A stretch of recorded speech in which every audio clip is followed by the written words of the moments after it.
Marce, muy buenas tardes, bienvenidos, gracias por conectarse. En nombre de GeoCaps, Consultoría, Capacitación y Cursos, les damos una cordial bienvenida a este webinar técnico titulado Evaluación de daños en inmuebles, que estamos realizando en colaboración con el Colegio de Arquitectos del Estado de Querétaro, AC. Para los que es la primera vez con nosotros, yo me presento, soy su servidora, ingeniero Rocío Lugo, directora general de GeoCaps, Consultoría, Capacitación y Cursos. Les comento que vamos a estar compartiendo cerca de 1 hora y media, 2 horas durante este evento, por lo cual les compartiré un poco las reglas generales para que podamos llevar este evento de la forma correcta y se desarrolle de la mejor manera. Es necesario que mantengan su cámara apagada durante toda la sesión.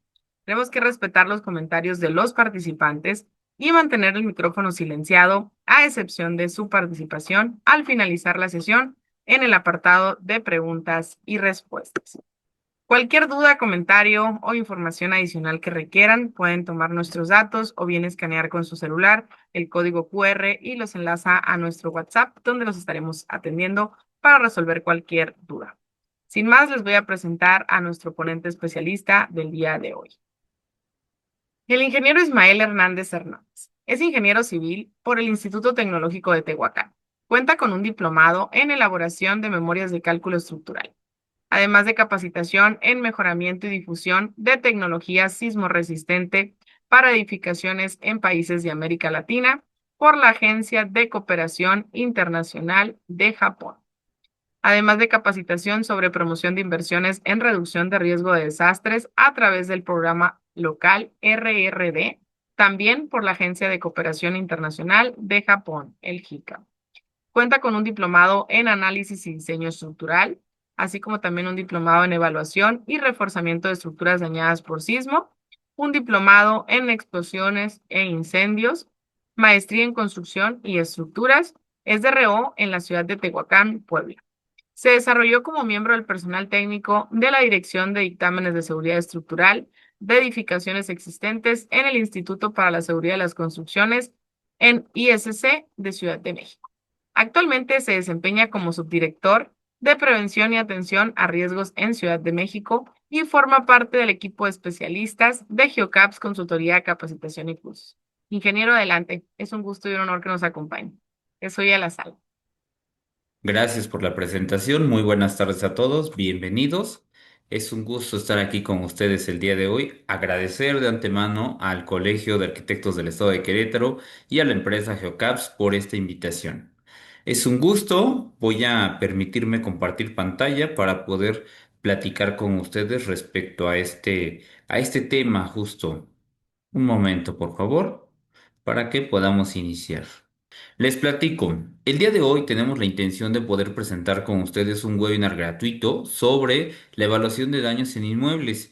¿Y por qué la importancia de llevar a cabo este tipo de eventos? Bueno, de entrada sabemos, como ustedes lo han visto, las últimas semanas y los últimos días hemos tenido noticias a nivel internacional que nos han hablado sobre sismos en diferentes países que, bueno, han generado daños en diferentes construcciones. Incluso hemos lamentablemente tenido pérdidas humanas, un número elevado, más de 3.000 creo llevaban por ahí en alguna cifra que habían comentado, y creo que eso es bastante lamentable. Adicional a ello, revisando videos en internet, noticias internacionales, se van a encontrar por muchos aspectos que creo que vale la pena empezar a identificar. ¿Por qué? Bueno, porque en la actualidad estamos bastante preparados para el tema de reacción, o bueno, estamos preparados hasta cierto punto en el tema de reacción, sabemos qué hacer después de la emergencia y empezamos a identificar este tipo de cosas. Sin embargo, creo que sería de mayor utilidad el que empecemos a trabajar en temas de prevención, que esto nos va a ayudar a poder mejorar las condiciones y el comportamiento que puedan tener las estructuras.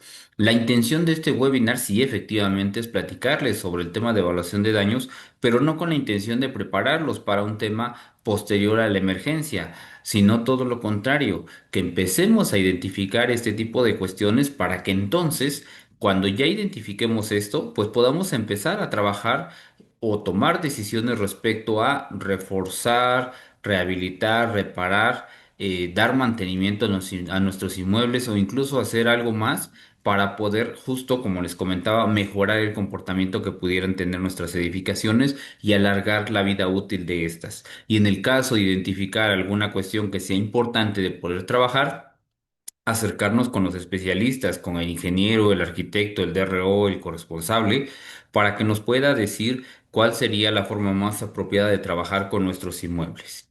Ahora bien, en este punto, la evaluación de daños es un proceso técnico que nos va a ayudar a salvaguardar la vida y el patrimonio de las personas. Y como lo comentábamos, el tema de la toma de decisiones. Ahora bien, en el aspecto estricto, este proceso debe llevarse a cabo a través de personal con conocimiento y con experiencia, un personal técnico. Sin embargo, seamos honestos, después de la ocurrencia de alguna emergencia, desafortunadamente el número de solicitudes y la situación que prevalece en el sitio hace a veces un poquito complicado que las instituciones de gobierno que las puedan hacer frente al número tan elevado de solicitudes y que puedan atender a toda la población, ¿no? Entonces, en ese punto, en ese sentido, por eso tienen la intención de poderse llevar este tipo de eventos. En nuestro país, como vemos en la parte de abajo, hay algunas imágenes que nos ilustran diferentes fenómenos que pueden causar daños en las edificaciones. Estamos muy casados con el tema del sismo, que bueno, es algo que genera normalmente mayor impacto en la sociedad. Sin embargo, no es el único fenómeno que puede causar daños en las construcciones. En estos días, algo que toma relevancia o que incrementa el número de emergencias en las urbes es el tema justamente de las vacaciones de los niños. Tenemos más tiempo a los niños en casa y eso incrementa la vulnerabilidad y las condiciones en las cuales se pueden generar algunas emergencias, ¿no?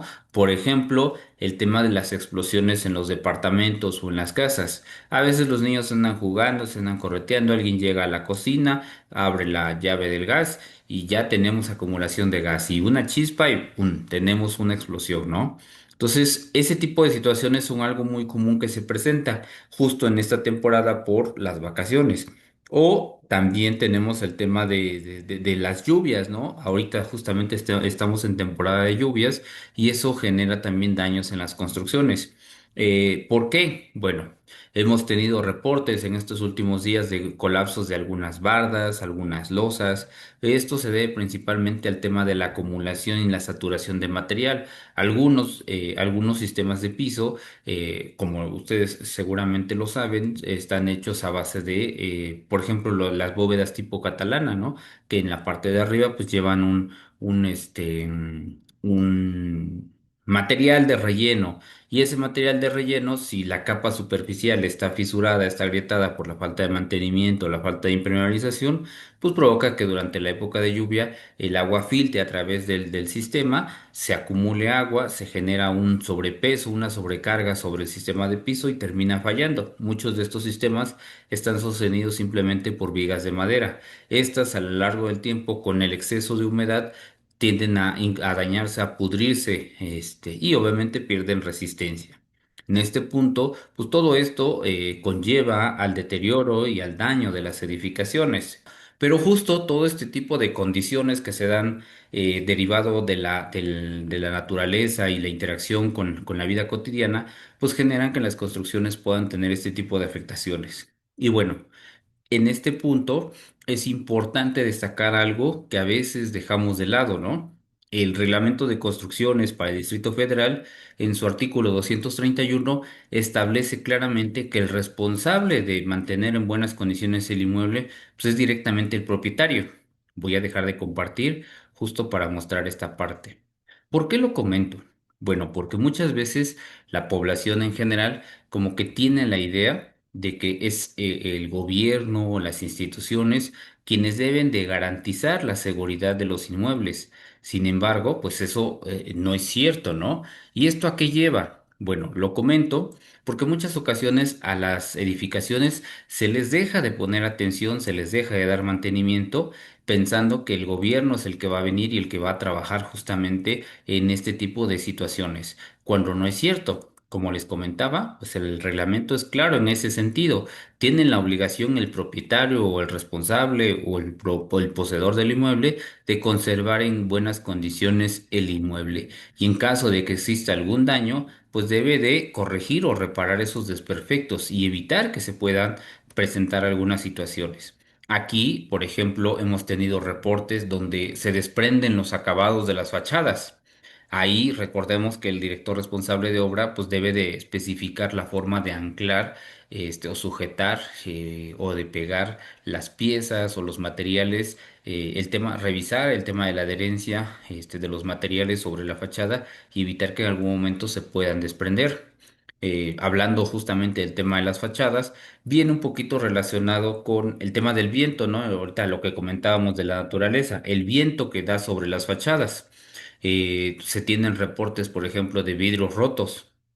Muchas veces pensamos que solamente es colocar el vidrio y ya. No es cierto. Una de las cosas importantes que se tiene que revisar es la ficha técnica del producto. ¿Por qué? Porque el producto como tal en su ficha especifica la presión de trabajo a la que puede estar sometido este vidrio. Y a veces no consideramos ese tipo de situaciones. En el lugar donde tenemos la edificación, pues el viento pega de cierta manera, de cierta forma. Para ello, pues existen mapas, los famosos mapas de isotacas, que los vamos a ver un poquito más adelante, donde podemos obtener las velocidades regionales y con base en un análisis de la zona o del sitio, poder determinar la velocidad regional, la velocidad de diseño, perdón, y de ahí la presión sobre la que actúa sobre el vidrio y revisar si efectivamente, por ejemplo, algo tan sencillo como un vidrio, un cristal, va a resistir el efecto del viento en esa zona. Me regreso. Entonces, regresando un poquito justamente a la presentación, comentar que el hecho de que tengamos o estemos en un país de alta sismicidad no quiere decir que va a ser el único fenómeno el que debemos de considerar para el diseño de nuestras construcciones o nuestras edificaciones. Es importante considerar que existen una gama de fenómenos que vienen plasmados en la Ley de Gestión Integral de Riesgos y su reglamento, donde nos marca pues cuáles tipos de fenómenos pueden causar daños en las edificaciones.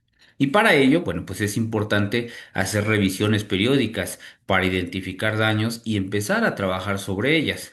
Adicional a ello, pues es importante contratar a personal certificado, calificado, con experiencia en el tema para poder llevar a cabo las reparaciones.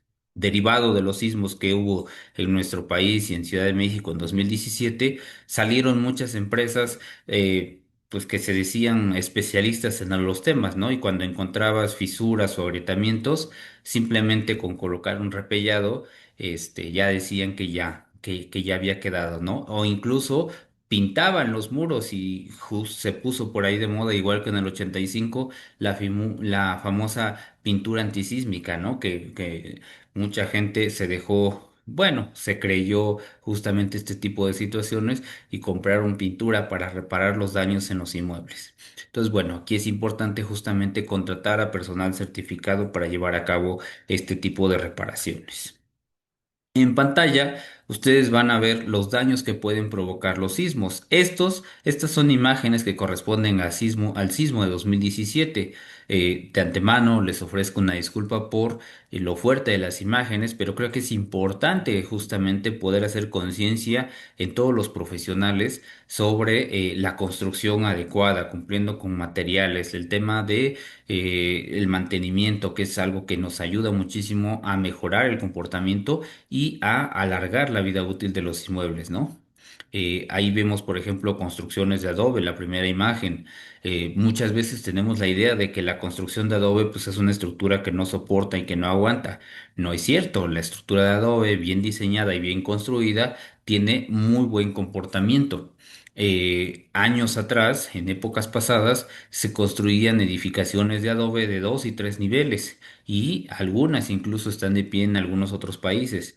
¿Qué nos falta? Pues bueno, se nos ha olvidado cómo construir con Adobe de manera segura. Existen algunas guías de diseño que te especifican y te dan claridad respecto a cómo podemos llevar a cabo estos procesos. Incluso en la actualidad, como ya tenemos la ayuda de algunos softwares, podemos incluso modelar el comportamiento de una estructura de Adobe para poder determinar las características mecánicas que va a tener y su respuesta para saber cómo se va a comportar y ver si es necesario implementar alguna acción para ya sea controlar su deformación, su desplazamiento, su distorsión, mejorar su comportamiento, etcétera. O incluso cuando se dañan, pues cómo reforzar este tipo de estructuras. En la parte de abajo vemos la imagen que está en la parte de abajo, nos habla sobre el colegio Enrique Rep. Saben que seguramente muchos de ustedes escucharon hablar de él, donde desafortunadamente tuvimos el fallecimiento de más de 20 pequeñitos, ¿no?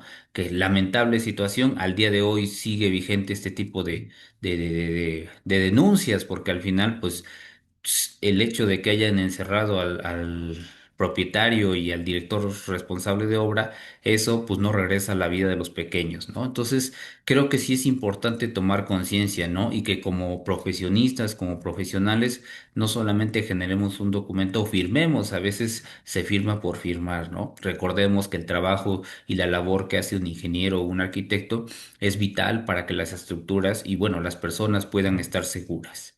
Del lado derecho vemos dos imágenes de dos estructuras de mampostería.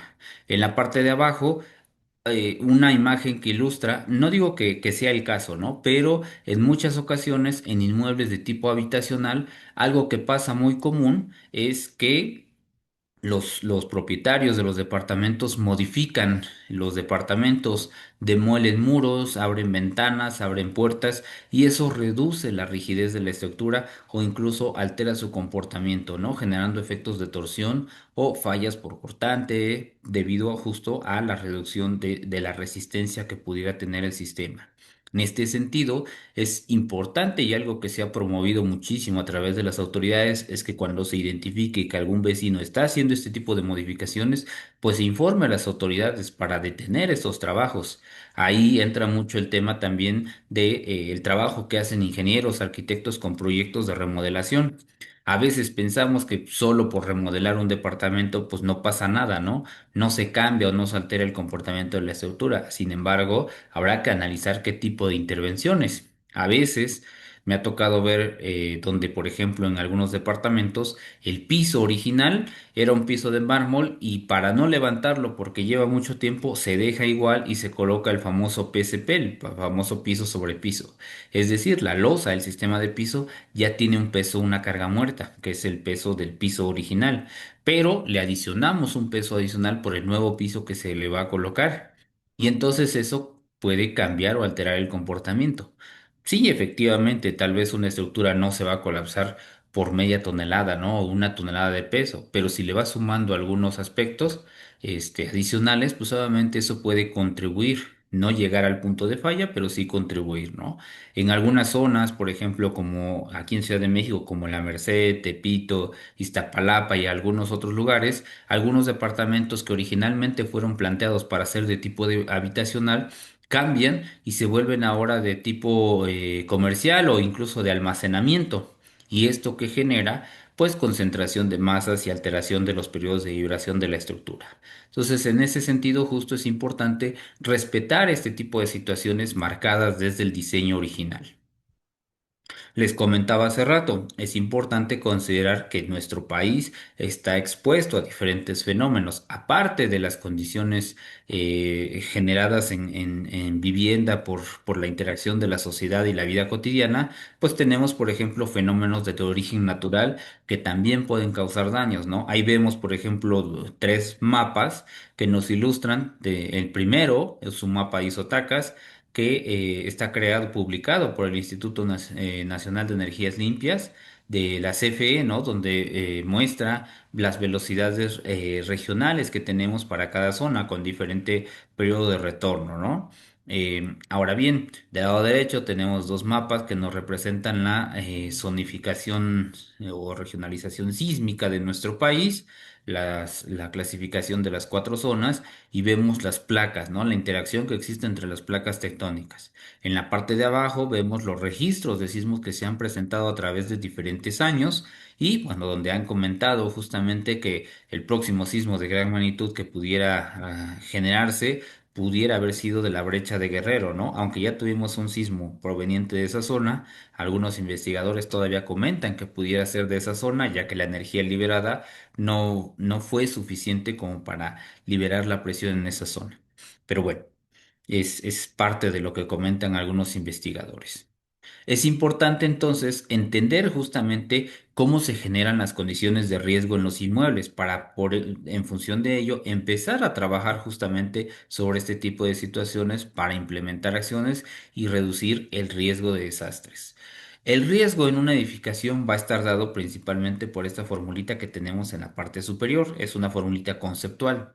Riesgo es igual a peligro por vulnerabilidad por exposición.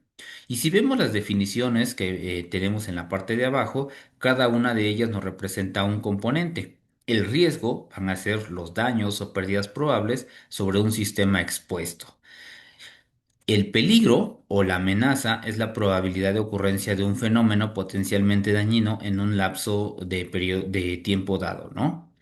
La vulnerabilidad tiene que ver con la susceptibilidad o propensión de un agente afectable a sufrir daños o pérdidas por la presencia de un agente perturbador. Y la exposición tiene que ver con la cantidad de personas, bienes, valores e infraestructura que son susceptibles a sufrir daños o a ser dañados. En este punto, si nosotros vemos, para que se genere el desastre o se materialice el desastre, pues tenemos que tener estos tres componentes.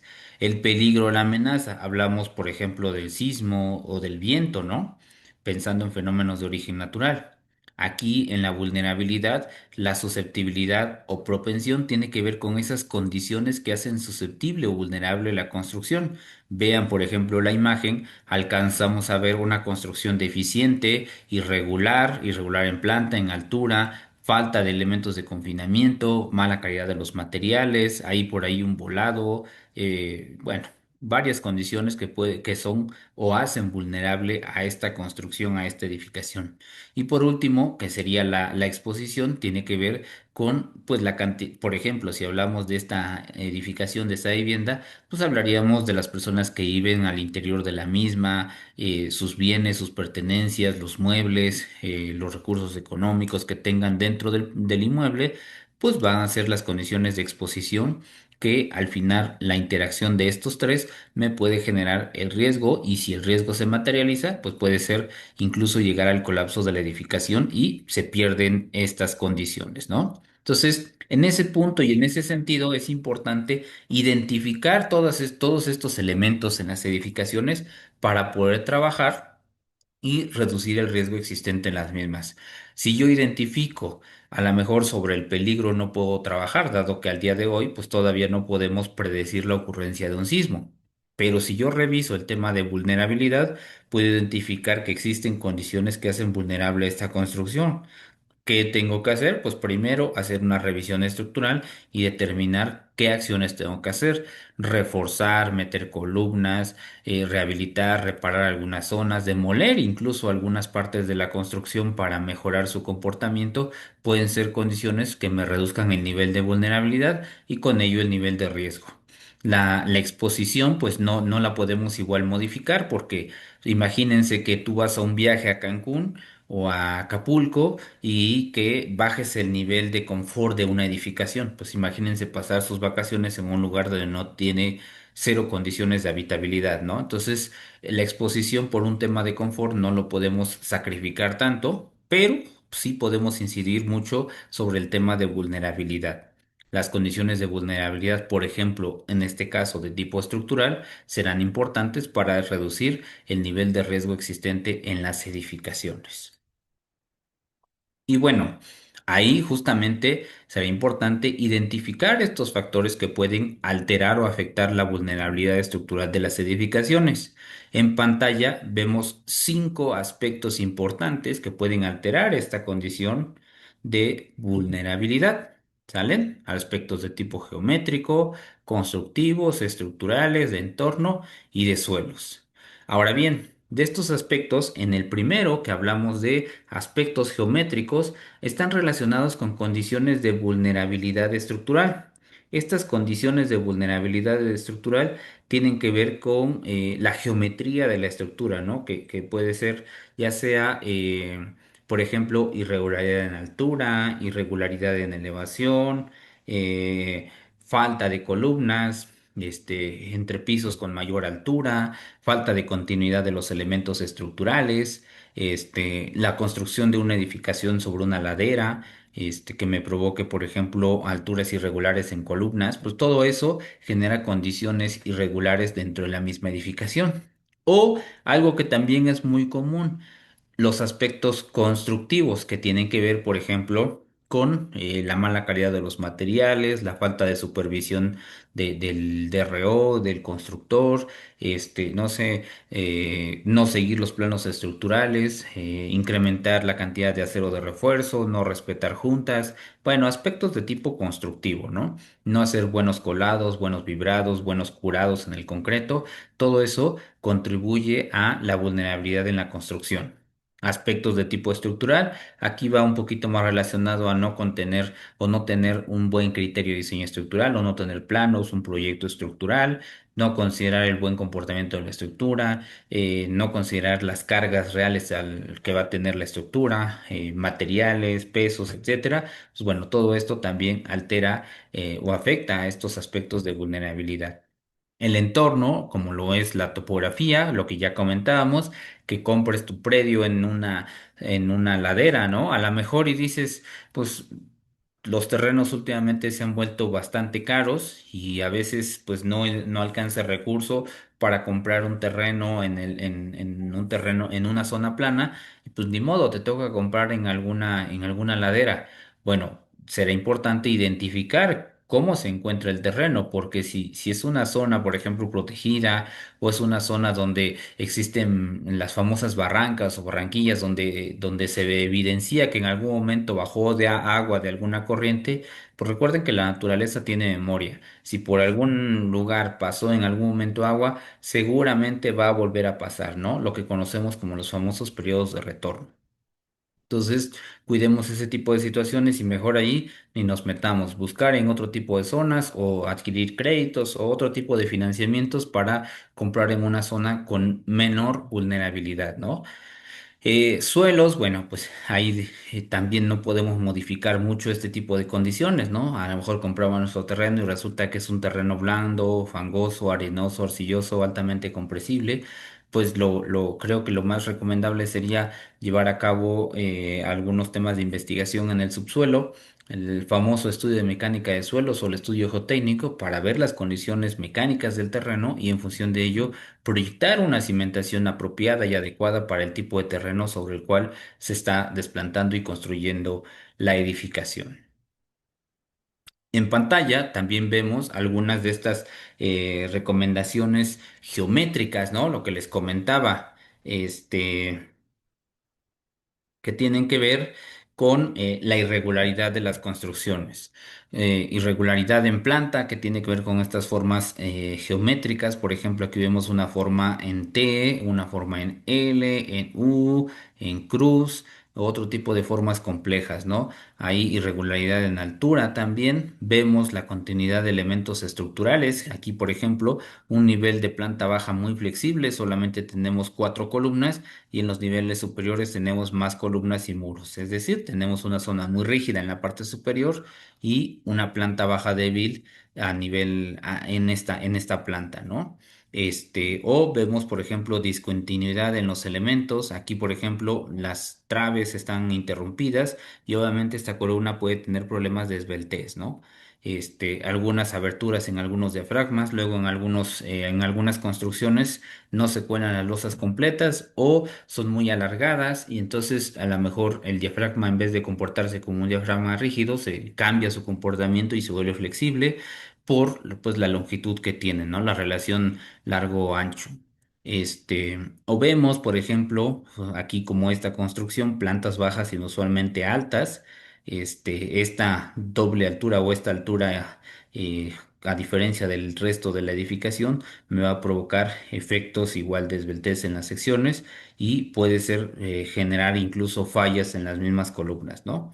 Bueno, algunos otro tipo de fallas. Este tipo de construcciones que se hacía por ahí del 70, 75 en algunos edificios de tipo habitacional en Ciudad de México, salió un concepto por ahí que alguien había propuesto a construir tanques de almacenamiento, tanques de agua en las azoteas, colocar cantidades excesivas de tinacos en las azoteas porque se tenía la idea de que el agua iba a ayudar a reducir el desplazamiento lateral de la edificación y que cuando el sismo actuara en un sentido, pues el agua iba a reaccionar actuando en el otro sentido para contrarrestar esa fuerza inercial.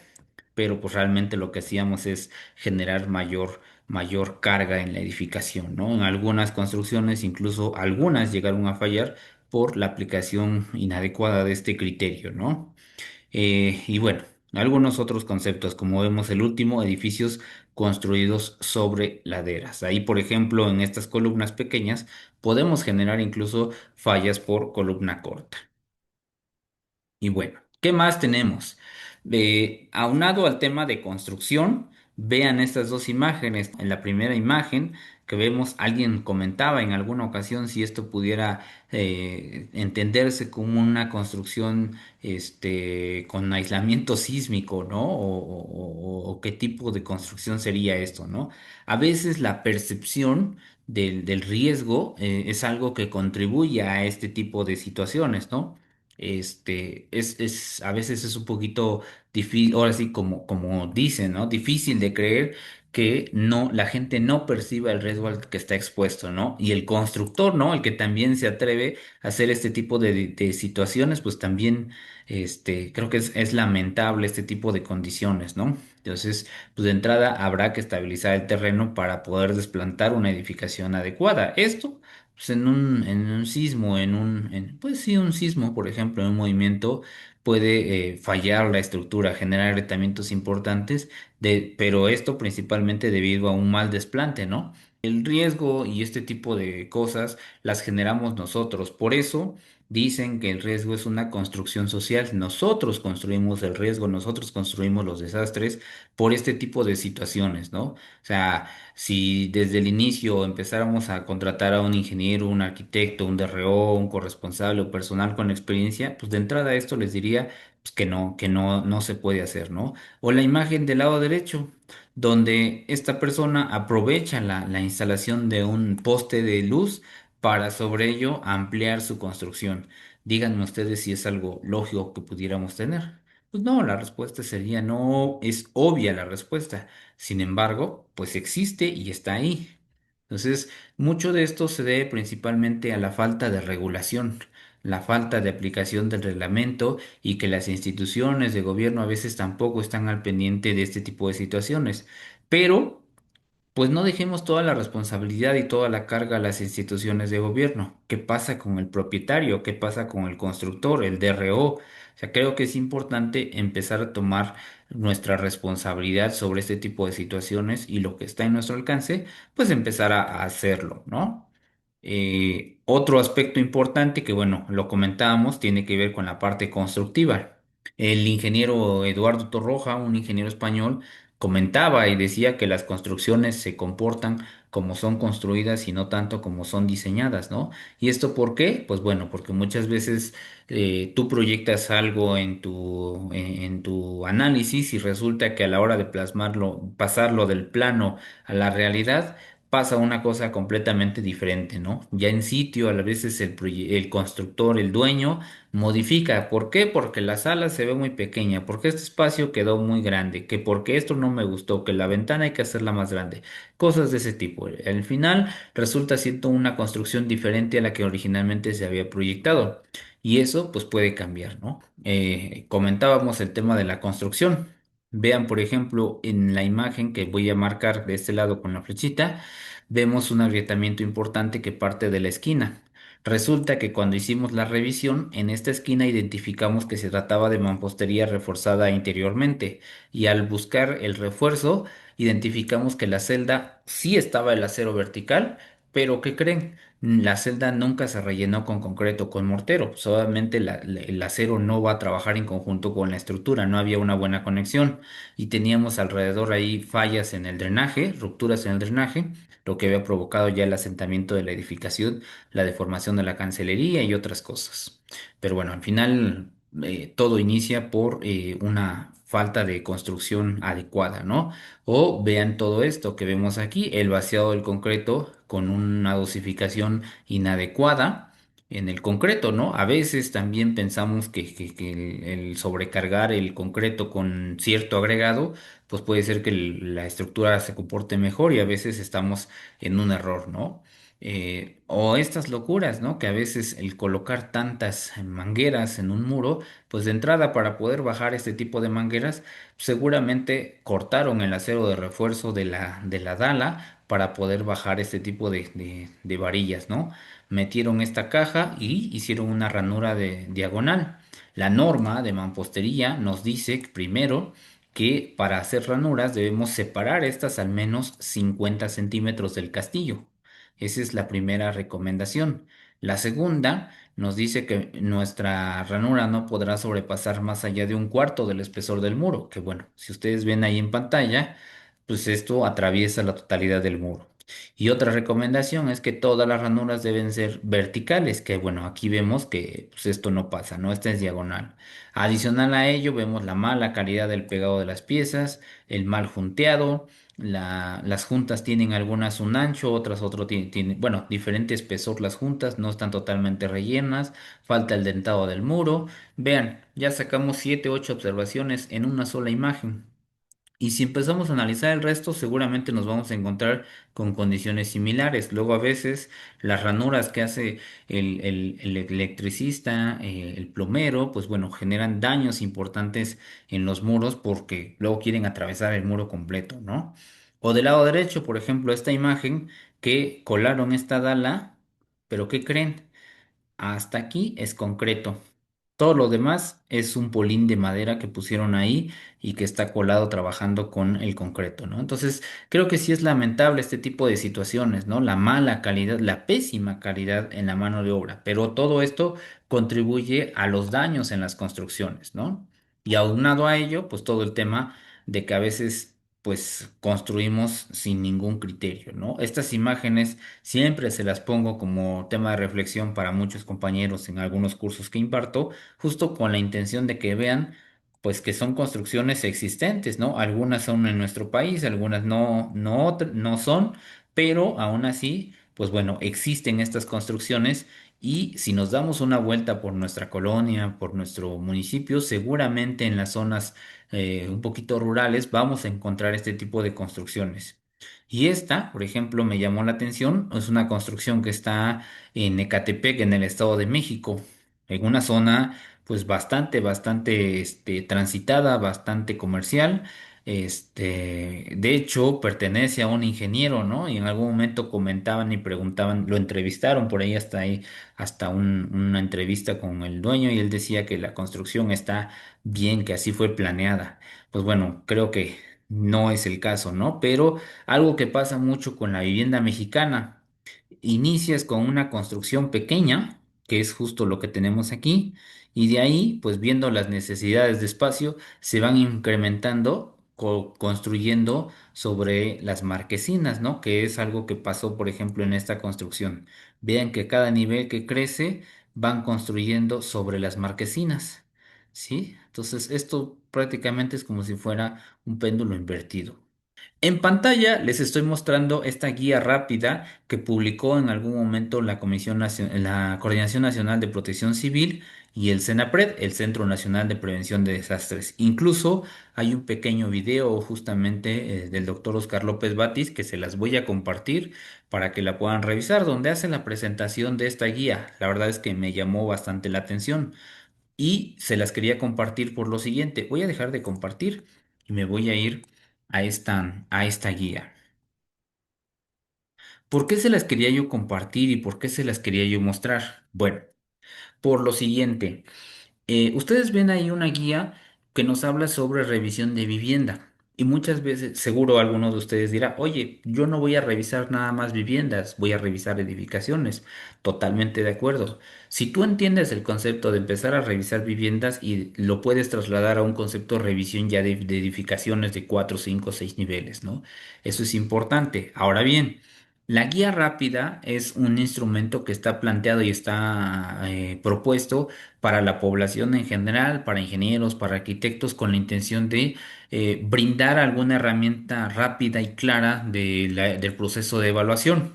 Seguramente recordarán que el Instituto para la Seguridad de las Construcciones publicó una cédula de inspección posísmica rápida y publicó un formato para dictamen técnico, así como también el Senapred en algún momento publicó un par de formatos para evaluación estructural o el levantamiento de daños para evaluación estructural, ¿no?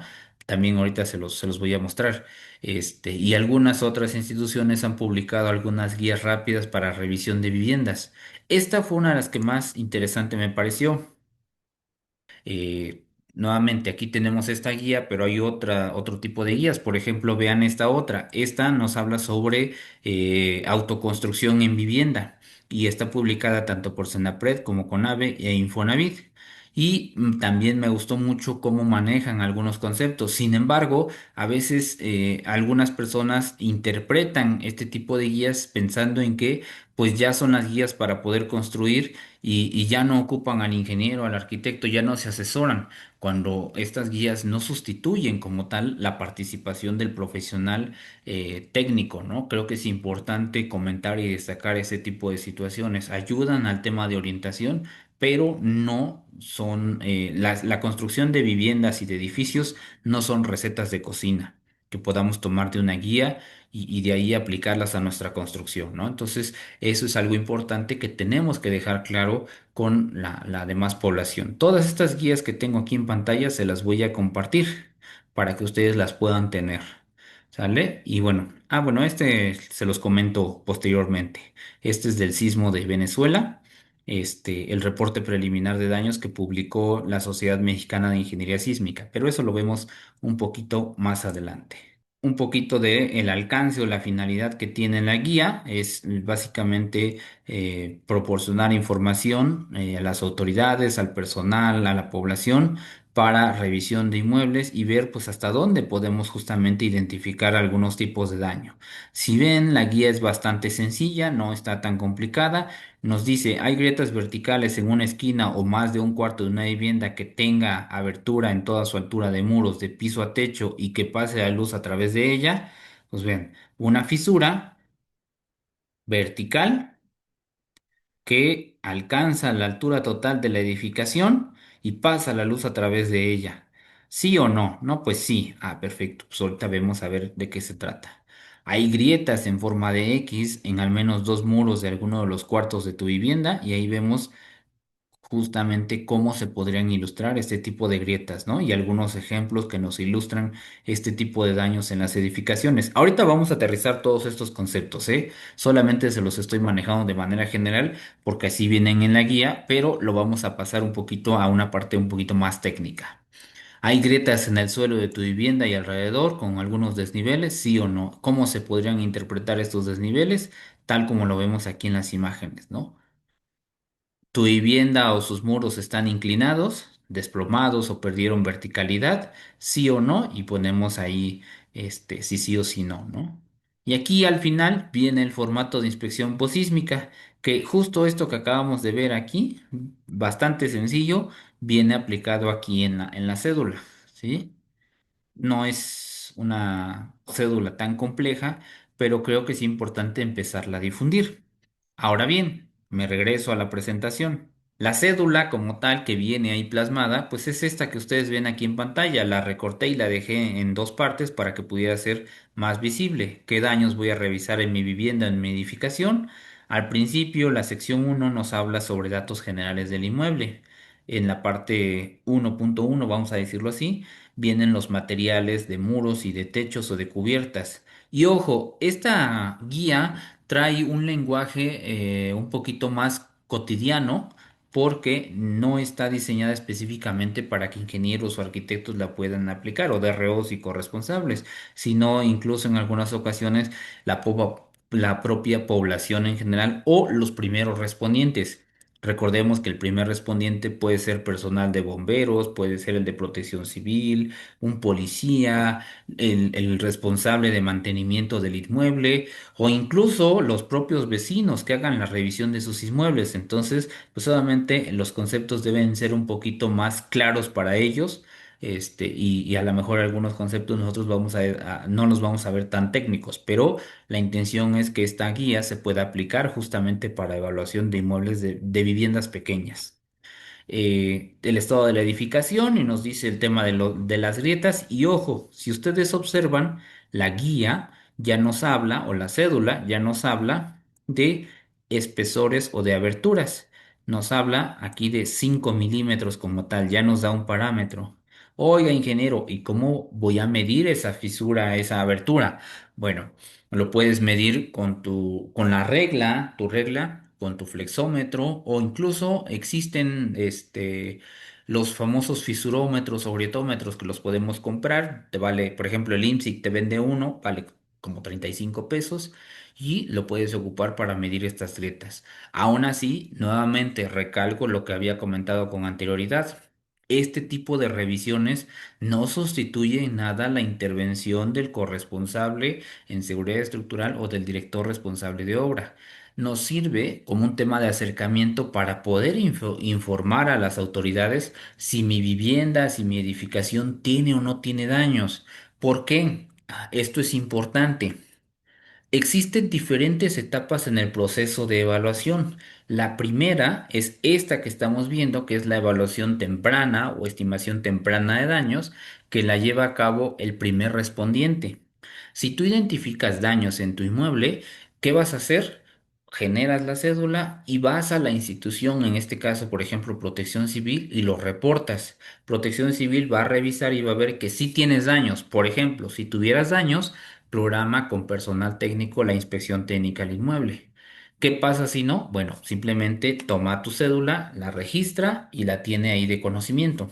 Recordemos que en el caso de emergencias, el número de solicitudes que llegan son demasiadas, que a veces pues no da tiempo de revisar todos los inmuebles y se priorizan aquellos que tienen daños. Muchas veces después de un sismo, por ejemplo, todos corren con Protección Civil y con las instituciones, revísame, revísame, revísame, y llegas y la edificación no tiene nada. Es que los vecinos me pidieron un oficio que dijera que no tenía daños. El tema no es ese, el tema es que dejemos que las instituciones trabajen y prioricen aquellas que sí realmente requieren el apoyo y no pues, nada más porque los vecinos quieren un oficio, ¿no? Entonces creo que eso es importante también para no entorpecer las actividades de las autoridades. Sigo. Bueno, y esto en la parte de abajo, un punto importante que se me olvidó comentar es que esta cédula sí nos ayuda a determinar la habitabilidad del inmueble, ¿vale? Porque luego a veces nos preguntan, y ojo, aquí comentario importante. En alguna ocasión, en algún curso, alguien me preguntaba y me decía, oye, ingeniero, ¿qué pasa después de un sismo? ¿Qué tiempo tengo que dar para que la población regrese al inmueble? Y en algunas ocasiones algunos decían 10, 15, 5 minutos, 10 minutos. Si ves que ya no tiembla, te esperas 5 minutos y ya no hay réplica, ya puedes entrar. En 2017 hubo un edificio que justo una hora después, Medellín, no recuerdo el número, es Medellín, ahí en la alcaldía Cuauhtémoc, que una hora después del sismo la edificación colapsó. Desafortunadamente fallecieron un par de personas, entre ellas una persona que estaba enfrente que vendía quesadillas, que nada tenía que ver con la construcción, pero desafortunadamente falleció. ¿Por qué? Bueno, nuevamente. Viene el sismo, sacó polvo, se movió, ta, ta, ta. Vieron que no había pasado nada, esperaron una hora, no hay nada, regresan. Y en ese lapso, la edificación colapsa. Ni siquiera con una réplica, simplemente colapsó por peso propio. Y entonces empiezan las especulaciones. ¿Qué tiempo tienes que dejar? No, pues una hora. al menos una hora. Y no, la verdad es que la respuesta no va en función del tiempo. Por eso entra el tema de los primeros respondientes. Si tú estás trabajando en el inmueble, pasa el sismo, evacuaste y antes de regresar, recordemos, se tiene que hacer una evaluación del inmueble para poder determinar si podemos regresar o no.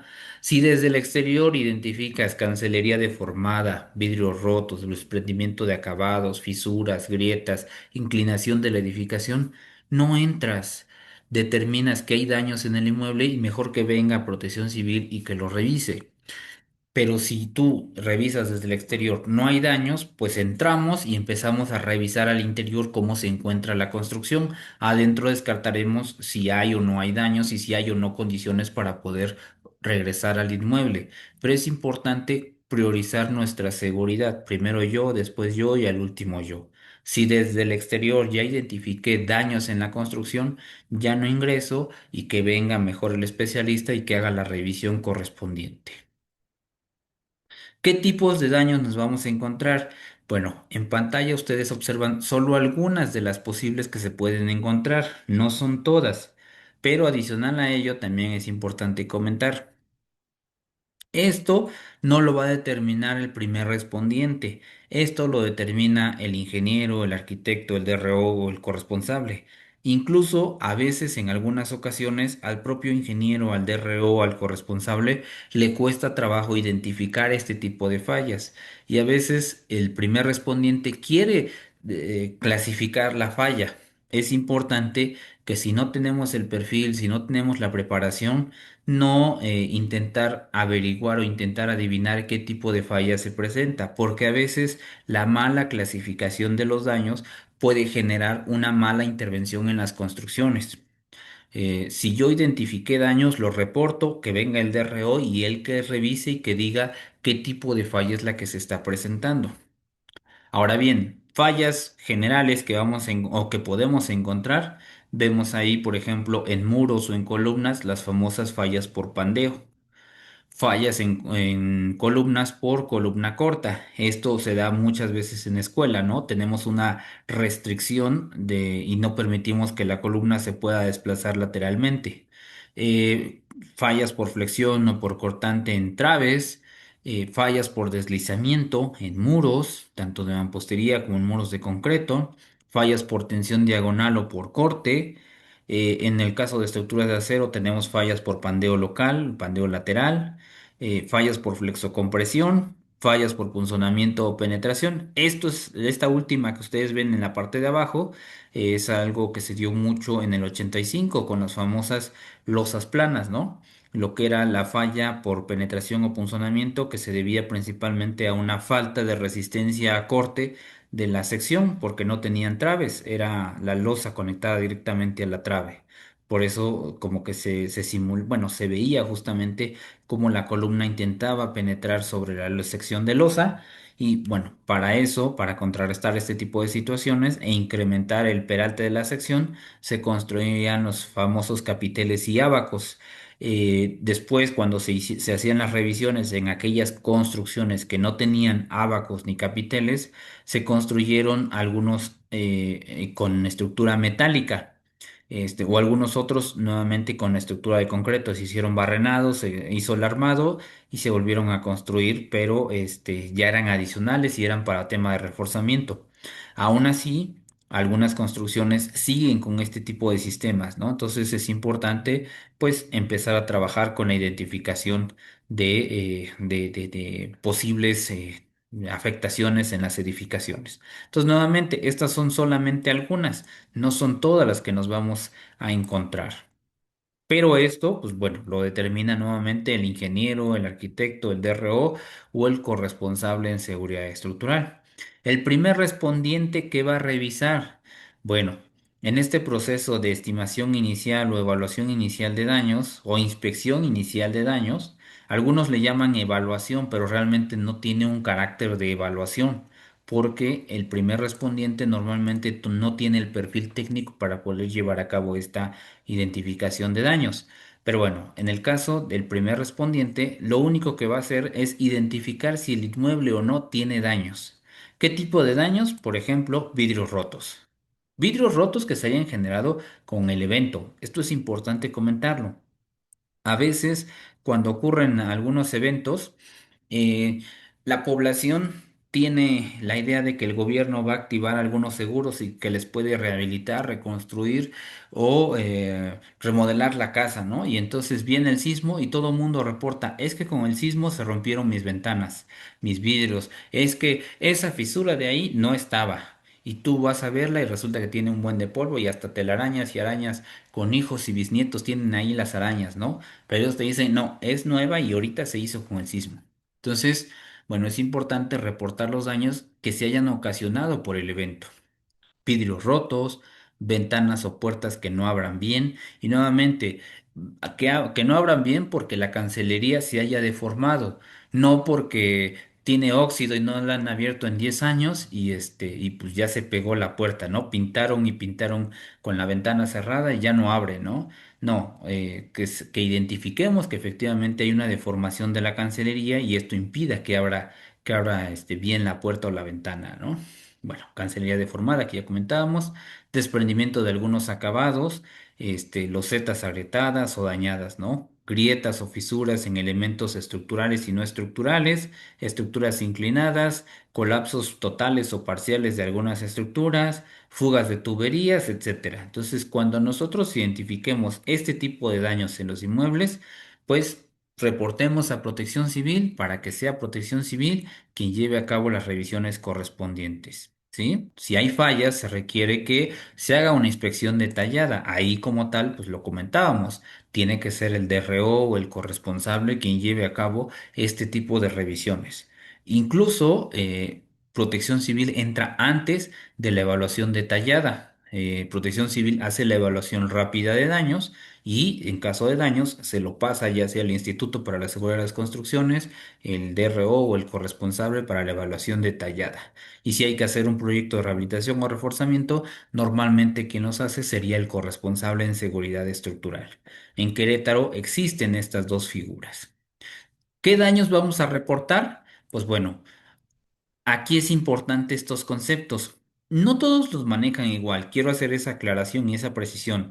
Algunos mencionan solamente dos conceptos, lo que es el concepto de fisura y el de grieta o fractura. Estos dos los juntan. Yo encontré estas definiciones en algunas metodologías y para no quedar corto con las definiciones que existen en las diferentes metodologías, por eso decidí colocar ambas definiciones, pero la mayoría de metodologías van a encontrar solamente dos definiciones, fisura y fractura o grieta. ¿Sale? Ok, ¿qué es la fisura? La fisura es una abertura muy pequeña, normalmente superficial y que se da casi siempre sobre acabados. ¿Sale? Esta es la fisura. Si revisamos la fotografía que tenemos en la parte de abajo, pues vean cómo se da la fisura. Es una abertura muy pequeña, ¿no? Después tenemos lo que es la grieta. Y la grieta viene definida como una abertura más profunda, de mayor abertura, que generalmente afecta el espesor del material, el espesor completo. Vean la grieta. Si preguntamos en anchos, hablamos de 1, 2, 3 milímetros, ¿no? Y la fractura es una abertura bastante grande que atraviesa todo el material y separa el elemento en dos partes, que bueno, es clarísimo el tema de la fractura. Si lo comparamos, por ejemplo, cuando una persona se lesiona y se fractura, por ejemplo, el hueso del pie, pues bueno, hay una separación entre dos secciones del pie, pues bueno, que no hay continuidad y que ya no se puede apoyar, pues bueno, casi casi sería lo mismo para el caso de una fractura en un elemento de tipo estructural. Incluso en este alcanzan a ver la deformación del acero de refuerzo y el agrietamiento del núcleo de concreto, ¿no? Obviamente este elemento como tal perdió toda su resistencia. Aún así, bueno, estos son los conceptos que les comentaba, encontré en diferentes metodologías, por ello decidí ponerles los tres. Normalmente se van a encontrar solamente fisura y grieta o fractura. Aún así, con esto tienen claro las tres definiciones por si se encontraran estas metodologías, bueno, pues pueden saber ya cómo diferenciar estas. Incluso en esto que ustedes alcanzan a ver, es importante mencionar que pues necesitamos algunas herramientas, ¿no? Como lo es el fisurómetro o grietómetro para poder determinar este tipo de condiciones. Existen herramientas como lo que les comentaba, el medidor de fisuras y grietas. Este medidor o este de acá, ¿sí? Hay otros que regalan, incluso algunos colegios de ingenieros, de arquitectos, incluso los regalan o en Navidad, ya ven que les dan su kit al ingeniero, al arquitecto, pues ahí viene a veces el fisurómetro, el griesómetro, o empresas como Sika, por ejemplo, cuando compras materiales para reparación, te regalan incluso el fisurómetro. Y no es por hacerle publicidad a la empresa, sino simplemente con la intención de que ustedes puedan saber dónde pueden conseguir estos instrumentos. Básicamente es una pequeña reglita graduada donde nos marca líneas. Cada línea tiene diferente grosor y ese grosor viene marcado acá, ¿sí? Lo que vamos a hacer es que si encontramos la fisura o la grieta, vamos a hacer coincidir la línea con el ancho de la fisura o de la grieta. La que coincida, pues regresamos y vemos cuál es la lectura que tiene y entonces ese es el ancho de la fisura o de la grieta, ¿sale? Hay algunas tablas como la que vemos aquí. Esta la tomé del Manual de Evaluación Estructural de Senapred, donde nos da la clasificación de los daños o el nivel de riesgo. Riesgo alto, riesgo medio y riesgo bajo. ¿Cómo la vamos a interpretar? Imaginemos que la imagen que tengo en la parte de abajo es un muro, ¿sí? De mampostería. Y tengo una grieta inclinada, ¿no? Que tiene, por ejemplo, aquí dice 1.3 milímetros. Ya sé que es un muro de mampostería, entonces voy a buscar en las columnas en qué ancho de grieta se encuentra para poder hacer la clasificación. Y aquí me dice grietas inclinadas menores a 2 milímetros. Coincide con este criterio, por lo tanto, subo y la clasificación del daño va a ser riesgo bajo o daños ligeros o sin daños. Esa sería la forma de cómo poder hacer esta evaluación. ¿Sale? Ok. Como les comentaba, esta tablita está en el manual de evaluación estructural que publicó en algún momento Senapred. Por eso está la referencia y se puede ocupar. Sigo. ¿Cómo vamos a clasificar los daños? Bueno, me voy a detener tantito acá para poder platicar un poquito respecto al comentario que hace Antonio Mex. Eh, Él comenta respecto a la intervención que hace Protección Civil y es totalmente cierto, coincido con él en muchos aspectos. Tenemos la idea de que siempre Protección Civil es el primer respondiente y el que va a hacer toda la acción y toda la actividad. El tema es que desafortunadamente no es así. De acuerdo a la ley, de gestión integral de riesgos y Protección Civil no tiene atribuciones en materia de seguridad estructural. Esto es importante comentarlo. Y aquí viene un problema, porque entonces, ¿cómo vamos a evaluar la seguridad estructural y metemos a Protección Civil? Bueno, porque la labor de Protección Civil no es identificar daños de tipo estructural o hacer clasificaciones estructurales, sino es identificar daños para pasárselo al Instituto de Seguridad para al Instituto para la Seguridad de las Construcciones o al DRO o al corresponsable para que ellos conforme a sus atribuciones, sí hagan esas evaluaciones. O en el caso de escuelas, pasárselo al ILIFE o al INIFED para que ellos a través de sus áreas técnicas puedan hacer esos dictámenes. Pero Protección Civil nunca te va a emitir una opinión técnica de riesgo estructural o un dictamen técnico de riesgo estructural. En en algunos municipios no pertenecientes a nuestro país, en otros países, vamos a decirlo, sí emiten y están mal porque Protección Civil no tiene esa facultad. Sigo entonces.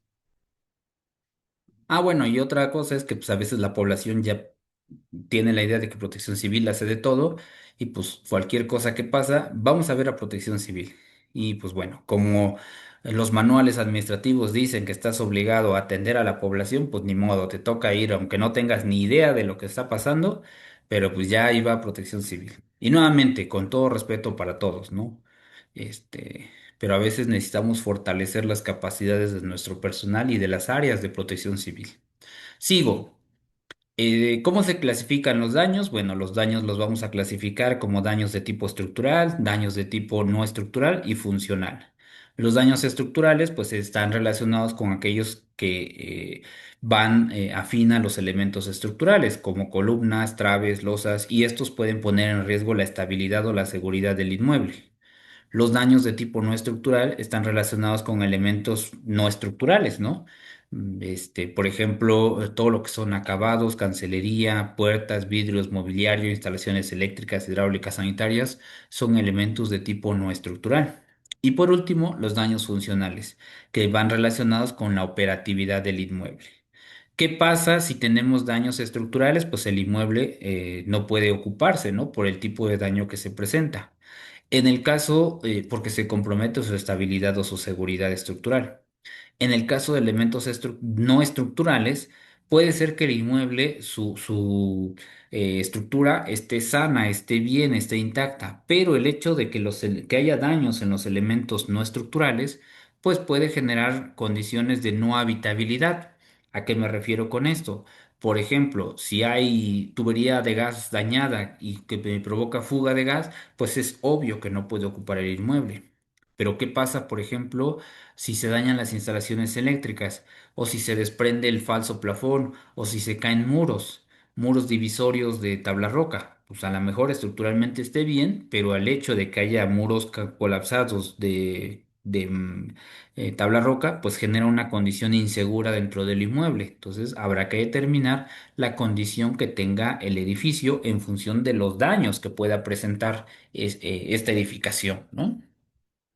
Aquí me tomé la libertad de retomar un poquito qué nos dice el manual del formato breve de captura de datos para evaluación de estructural de Senapred. Y él nos maneja algunos conceptos, por ejemplo, este que vemos aquí en pantalla, el famoso colapso total o colapso parcial. Y nos dice que se presenta en una edificación cuando el daño puede equivalerse al 100% de la estructura o casi el 100% de la estructura y esta ya no tiene posibilidad de reparación o ya no es utilizable. Vemos ahí, por ejemplo, las dos imágenes que hacen referencia a colapsos totales de la edificación. Diferencia entre un colapso parcial y un colapso total.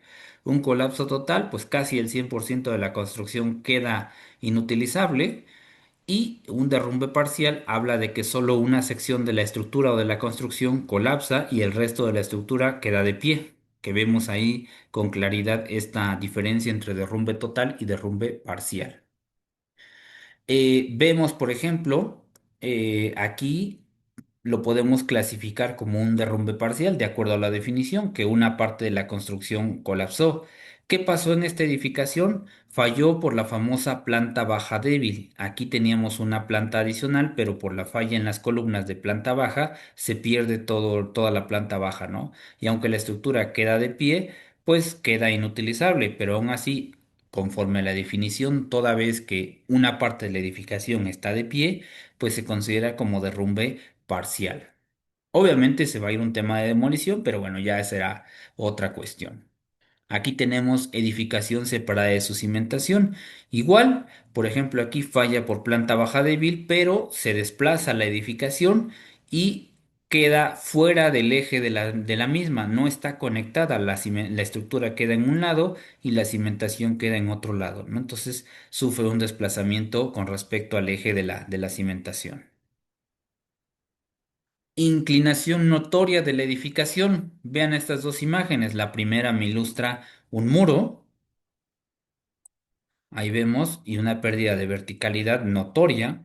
Y del lado derecho vemos un edificio que está fungiendo como un templo. De hecho, si ustedes la buscan, está sobre Avenida Central, yendo sobre la línea B del metro, rumbo a Ecatepec, en el Estado de México. Entonces, por ahí van a encontrar esta edificación que al día de hoy sigue de pie y se sigue ocupando y se sigue utilizando. ¿Por qué no se ha detenido su uso? Pues no lo sabemos, ¿no? Pero bueno. En este caso, vean cómo podemos identificar la inclinación notoria de la edificación. Podemos apoyarnos incluso de edificaciones colindantes, porque a veces en el proceso de evaluación, pues lo más recomendable es que el técnico llevara herramienta o equipo, un nivel láser, una plomada, un teodolito, una estación total, pero a veces por la premura y por la atención a la emergencia no se lleva. Bueno, se puede apoyar justamente de predios colindantes para identificar esta inclinación.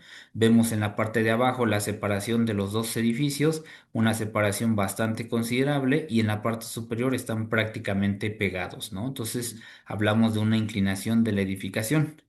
No sabemos cuál, habrá que revisar, pero de entrada ya estamos identificando que existe una inclinación. Ahora, esta es una condición de riesgo porque aquí podemos tener en un evento de sismo, por ejemplo, podemos presentar golpeteo entre edificaciones colindantes, ¿sí? Entonces, o incluso que se recargue una construcción sobre la otra y me genere daños en la misma, ¿no? Entonces, por eso es una acción que se tiene que trabajar y se tiene que revisar. ¿Se puede componer? Claro que sí. Existen proyectos de recimentación de edificaciones. Son caros, obviamente, pero se pueden trabajar para mejorar la condición de verticalidad de la estructura.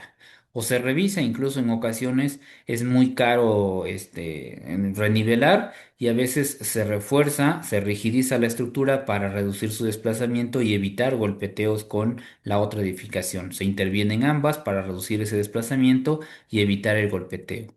O incluso se ligan. En algunas ocasiones me ha tocado ver cómo algunas se unen para formar un solo cuerpo constructivo y mejorar su comportamiento. ¿Podemos calcular ese desplazamiento, perdón, esa pérdida de verticalidad conforme a la norma? Sí, ahí está un pequeño ejemplo. Daños severos en elementos estructurales, columnas, vigas o muros de carga, y pues vemos claramente estos daños severos.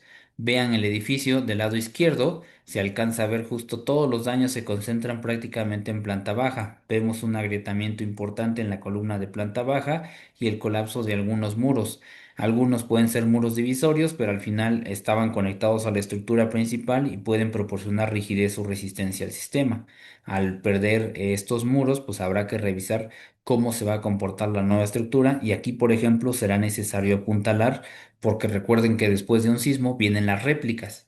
Entonces, es necesario porque la estructura pues ya tiene una afectación, un daño y necesitamos trabajarlo. Pero aquí, ojo. Será el director responsable de obra o el corresponsable quien determine la forma de apuntalamiento, porque a veces no se considera cómo trabaja la estructura y el mismo apuntalamiento puede generar mayor daño en la construcción, ¿sale? O no es adecuado, no es estable. Recuerden que el apuntalamiento debe ser capaz de soportar carga vertical y carga horizontal, algo que a veces no se considera. Del lado derecho tenemos grietas inclinadas mayores a 5 milímetros, lo que veíamos en una imagen pasada de la deformación del acero de refuerzo y la falla del concreto, del núcleo de concreto, ¿no? Ahí vemos esta fractura que atraviesa el núcleo de concreto. Del lado derecho, una pequeña columna con una excesiva cantidad de acero de refuerzo y una deformación del mismo elemento, ¿no? A veces pensamos que el sobrecargar de acero va a mejorar el comportamiento de la estructura y la realidad es que no es así, ¿no? Vean, por ejemplo, daños moderados en elementos estructurales y ahí vemos un agrietamiento ligero, agrietamiento, vean, de 2 a 5 milímetros son ligeros los agrietamientos o, bueno, moderados como tal. Una columna de concreto, grietas de 1 a 2 milímetros, aquí está, y todo esto se le conoce como daños moderados. Esto conforme al manual. Ahorita también les voy a mostrar el manual para que lo puedan revisar. Vean, por ejemplo, daños severos en elementos no estructurales.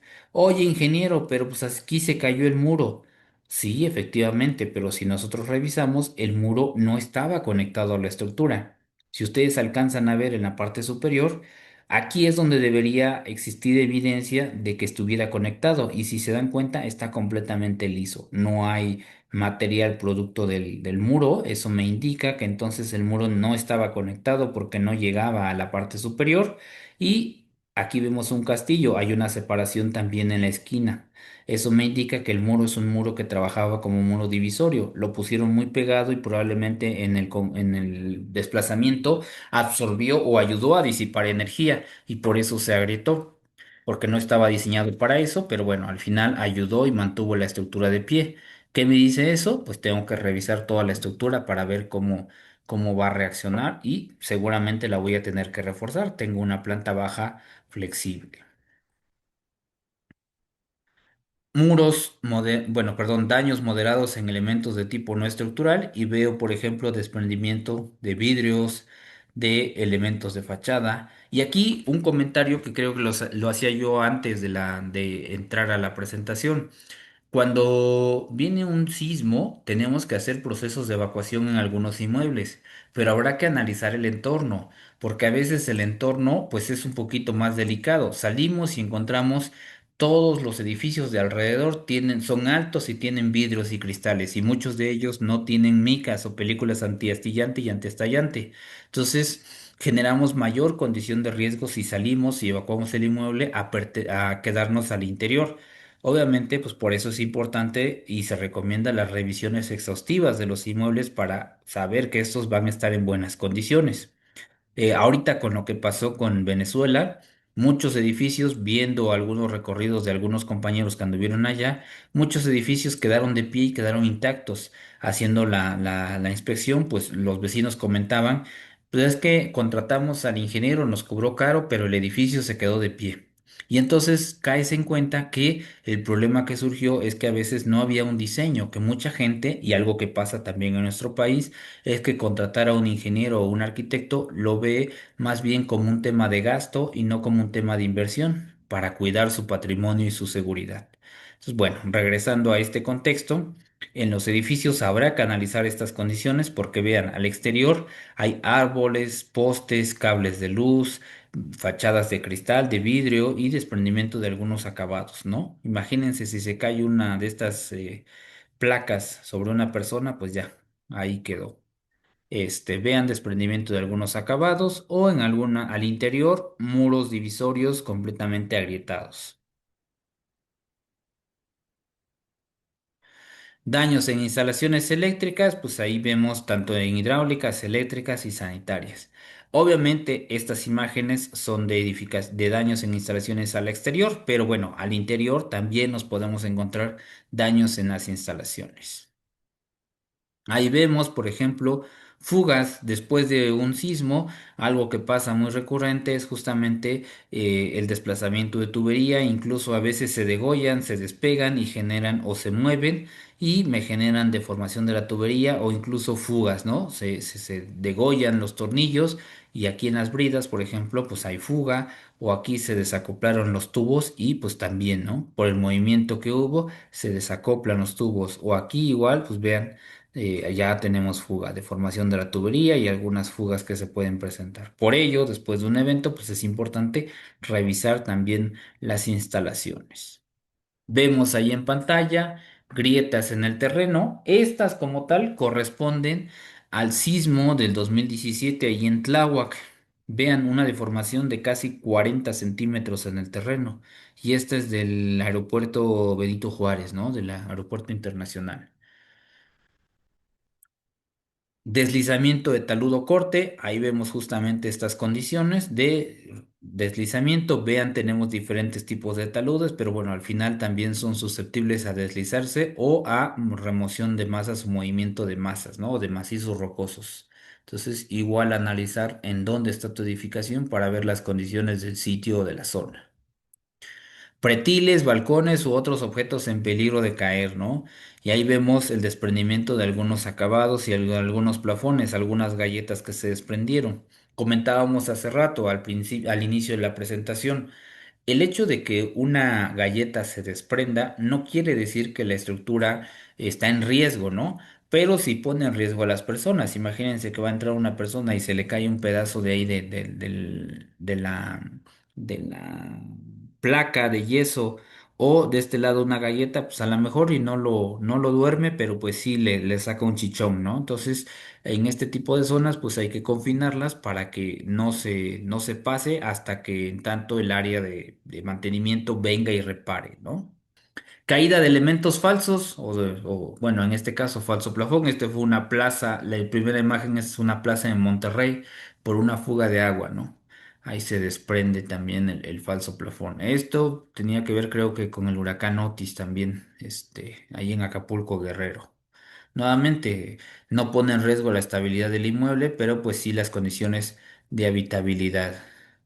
Vemos, por ejemplo, ahí, Algo que pasa en algunos lugares, por ejemplo en plazas comerciales, luego hay laboratorios o en algunos establecimientos, derrame de químicos y todo, crean atmósferas explosivas, atmósferas peligrosas, o por ejemplo en algunos edificios de gobierno tienen áreas específicas para almacenar archivos, pues también tenemos el colapso de ese tipo de mobiliario, ¿no? Entonces, bueno, también forma parte del proceso de inspección o de evaluación de daños. ¿Qué daños no generan un riesgo? Pues bueno, por ejemplo, la imagen de la derecha vemos fisuras sobre acabados. Estas fisuras, ¿cómo las identificamos? Si ustedes observan, no tienen una continuidad como tal, ¿sí? Pierden su continuidad, no tienen un sentido hacia dónde vayan, ¿sí? No tienen un patrón de agrietamiento como a veces lo decimos, ¿no? Entonces termina y ya no continúa hacia ningún lado, ¿no? Estas normalmente se dan por una mala aplicación del mortero o que el mortero a veces lo remojamos mucho, lo dejamos secar poco, no dejamos que seque, bueno, muchas cosas. La arena contaminada, el agua contaminada, pues a veces son condiciones que provocan el agrietamiento o el fisuramiento del acabado. Vean esta otra, es una fisura completamente vertical, nos marca la separación entre una columna y un muro divisorio, ¿no? Seguramente no está conectado, por eso se presenta este agrietamiento, ¿sale? ¿Qué otro tipo de daños no generan un riesgo? Pues vean. Vemos esta condición. Si revisamos, seguramente fue solamente la loseta que se levantó. ¿Por qué? Porque ya tiene años, ya el mortero ya perdió su resistencia, ya no hay suficiente adherencia y con los movimientos del terreno pues tienden a desprenderse. Y luego con el tema del calor pues también contribuye a este tipo de situaciones. A veces no pegan bien las piezas y se agrietan, ¿no? Desde el inicio a veces las pegaron mal y dejaron huecos o quedadas debajo y bueno, o el mortero ya se pulverizó, también todo eso provoca el desprendimiento de los zetas. Vemos aquí alguna fisura que sigue la línea donde va pasando el cableado eléctrico o las instalaciones. Bueno, también es muy común encontrar este tipo de situaciones, pero relacionadas un poco con el tema constructivo como este que ustedes ven aquí en pantalla. Por ejemplo, la pregunta era con algunos compañeros, ¿qué generó el agrietamiento? Pues vean, si nosotros revisamos a detalle, vean qué es lo que estamos encontrando, de dónde parte, de la cajita de registro de la instalación eléctrica. Subimos y encontramos tubería de instalación eléctrica, que aquí es donde hacemos el acercamiento. ¿Qué pasó aquí? Pues las ranuras. La norma de mampostería nos dice que no podemos ranurar más allá de un cuarto del espesor del muro, y pues aquí nos damos cuenta que incluso ranuraron más y metieron doble tubería, ¿no? Entonces, bueno, pues todo eso contribuye, pero tiene que ver lo que comentábamos al principio, a malos procedimientos constructivos. Algo que siempre les sugiero a los compañeros que participan en mis cursos es que, por ejemplo, cuando egresas recién de la licenciatura, de la carrera de ingeniería, de arquitectura, pues en la licenciatura te enseñan muchísimas cosas, ¿no? Pero la parte práctica te hace falta, ¿no? La parte de campo. Entonces, la recomendación es siempre que semestres antes de poder egresar se puedan involucrar en el tema de obra, en vacaciones, ir a trabajarse de una obra. En una obra, perdón, para agarrar experiencia, aprender cosas. No es lo mismo estar en la escuela aprendiendo, a arrastrar un poquito el lápiz, a estar ya físicamente en la obra, ¿no? Te da un concepto diferente a lo que realmente se vive en obra, ¿no? Entonces creo que es importante también forja carácter y te mejora tus conocimientos, ¿no? Y la percepción de la condición de la construcción. Entonces la sugerencia siempre es involucrarse desde antes. ¿Por qué? Porque uno de los primeros trabajos que nos dan como recién egresados ingenieros arquitectos es la supervisión de obra. Y a veces, pues este tipo de detalles, pues no los vemos, ¿no? No los percibimos. Pero ¿qué creen? Pues casualmente está en la obra. La palabra supervisión habla de una persona con poderes, ¿no? Súper. Pero la verdad, la realidad es que no es así, ¿no? Debería cambiar ese concepto. Pero bueno, es simplemente comentario general y personal. Vemos aquí otra imagen que nos ilustra justamente cómo dañaron la trave para poder alojar el acero de refuerzo. Aquí vemos una ranura diagonal. La norma nos dice que debe ser un recorrido vertical y nos dice que se debe separar al menos 50 centímetros. Pues de aquí para acá deberían ser al menos 50 y de aquí para acá deberían ser 50, que bueno, no vemos que pase ese tipo de condiciones. Y aparte, pues la mala calidad, la pésima calidad de la mano de obra, aparte del desfase que existe entre la columna y la trave, ¿no? Y bueno, el mal pegado de las piezas y otro tipo de situaciones. La norma me dice que también la ranura no debe sobrepasar la mitad de la altura del muro, que aquí vemos que, bueno, eso no es cierto, aquí sobrepasa esa distancia. O igual aquí. La norma nos dice que debemos despegar las mangueras al menos 50 centímetros y pues nos dan, bueno, las ranuras, perdón, y nos damos cuenta que pues no es así, no respetaron esa condición, que debe ser vertical y que no debe sobrepasar más de la mitad de la altura del muro. Y aquí nos damos cuenta que las ranuras atraviesan la totalidad del entrepiso o del muro, ¿no? Entonces, todo este tipo de cuestiones se ven en el procedimiento constructivo, que creo que es necesario el poder trabajar, ¿no? Cómo fijar los muros, cómo evitar volteos, cómo revisar el tema de asentamientos o hundimientos. La norma de cimentaciones nos da un criterio para poder revisar estos asentamientos, estos hundimientos, cómo identificarlos físicamente y cómo obtener estos valores para poder hacer las comparaciones. Pero es necesario tener un tipo de preparación y un tipo de conocimiento para poder entender este tipo de situaciones. En este sentido, pues existen diferentes materiales, cursos, talleres, como este que están teniendo ustedes el día de hoy, que son gratuitos, abiertos al público, pero también algunos que están publicados de manera gratuita en algunas páginas, por ejemplo, este de evaluación de seguridad estructural. Versiones anteriores están libres en internet o pueden consultar los videos en YouTube o incluso entrar a la página de Senapred para poder tomar estos cursos a través de sus aulas virtuales. Senapred, la Secretaría de Gestión Integral de Riesgos y Protección Civil, tiene un curso buenísimo de evaluación de riesgo en vivienda. También es totalmente gratuito. Solamente tienes que entrar a la página, registrarte, crear tu cuenta y tomar el curso, ¿no? El curso es autogestivo, es totalmente gratuito, te genera una constancia al finalizar la actividad.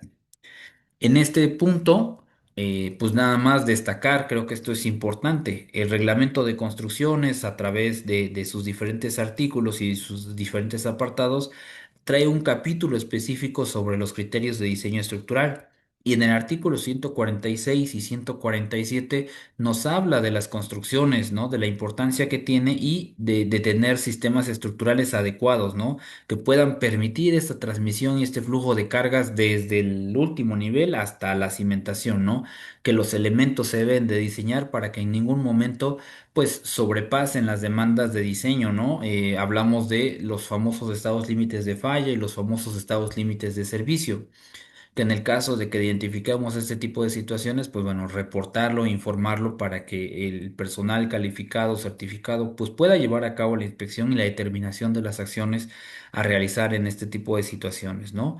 Pero creo que es importante el seguir preparándonos, el seguir capacitándonos, será una parte vital para fortalecer nuestros conocimientos y nuestras formas de atención a las emergencias y obviamente como yo les comentaba al principio, la intención de este webinar no tiene la intención de poder prepararnos para la atención en la emergencia, sino todo lo contrario, cambiar esa visión que tenemos reactiva y irnos a la acción preventiva, ¿no? Si nosotros hacemos una inspección e identificamos este tipo de cuestiones, daños, deterioro, desgaste, daños por intemperismo, por meteorización, irregularidades en la construcción, daños ya existentes, ¿qué tenemos que hacer? Pues empezar a trabajar con planes de mitigación, planes de prevención, de mantenimiento, mantenimiento menor, mantenimiento mayor, mantenimiento preventivo y correctivo en la construcción para alargar la vida útil de la construcción y mejorar el posible comportamiento de la misma. Cambiar ese enfoque, volvernos ahora preventivos. Recuerden que la prevención es más económica que la reconstrucción, ¿no? Y obviamente, pues eso nos va a ayudar a generar construcciones resilientes en un futuro no muy lejano, para que evitemos, pues, otro México 85, otro Venezuela 2026, o bueno, como otros eventos en otros países, ¿no? Otro Otis también, ¿no? Entonces, creo que este tipo de situaciones y de fenómenos nos ayudan a entender cómo se comportan las estructuras, pero necesitamos hacer más allá y no solamente quedarnos con hacer la inspección y la evaluación, reportar, informar y que la población tome conciencia de lo necesario que es poder intervenir las edificaciones. Con esto termino con ustedes, agradezco su atención y cedo la palabra a la ingeniera Rocío Lugo. Si gustan, mientras voy leyendo, por aquí tengo algunos comentarios. Dice, ¿cuál es el porcentaje permitido o límite de desplome de un edificio de hasta 5 niveles? Ok, bueno, aquí hay dos criterios importantes. La norma técnica de cimentaciones te da un criterio. Te dice, aquí está, lo voy a compartir para que puedan verlo, para que sepan de dónde lo podemos obtener. En las normas, en la 127. Está la norma de técnica complementaria para diseño y construcción de cimentaciones y si nosotros revisamos en esta norma viene un criterio, una pequeña tablita donde nos marca justamente ese criterio en función de la zona, en la zona geotécnica. Recuerden que este criterio es aplicable solo para Ciudad de México. Para el resto del país, pues bueno, tendrán que revisar las condiciones de zona para poder aplicar ese criterio. El criterio que yo les voy a mostrar es única y exclusivamente para Ciudad de México. Aquí está la inclinación visible, permisible que tenemos en una edificación. El límite va a estar en función de 100 sobre 100 más 3 veces la altura de la edificación. Y la altura pues obviamente va a estar dada en metros. Esa es la inclinación que tú debes calcular para poder determinar hasta dónde sí o hasta dónde ya tienes que hacer un proyecto de estabilización o de reforzamiento. El reglamento de construcciones te dice que si sobrepasas el 1% de la verticalidad, bueno, el edificio pierde más del 1% de verticalidad, tendrás que incrementar tus coeficientes sísmicos para el análisis estructural.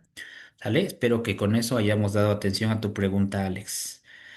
Dice Carlos Gerardo, dice, si bien las afectaciones en la superestructura que son visibles y podemos evaluar, ¿qué evaluación quedaría para la infraestructura, fundaciones y cimentaciones? Ah, bueno, Carlos, qué buena pregunta.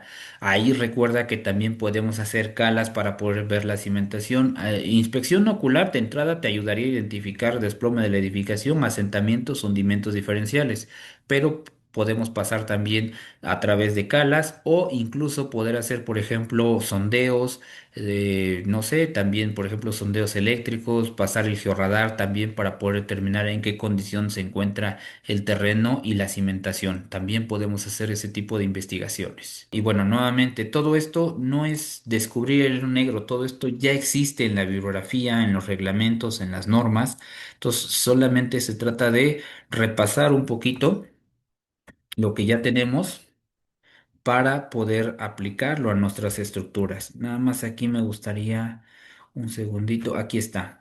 Me parece quien preguntaba lo de... Creo que era Alex.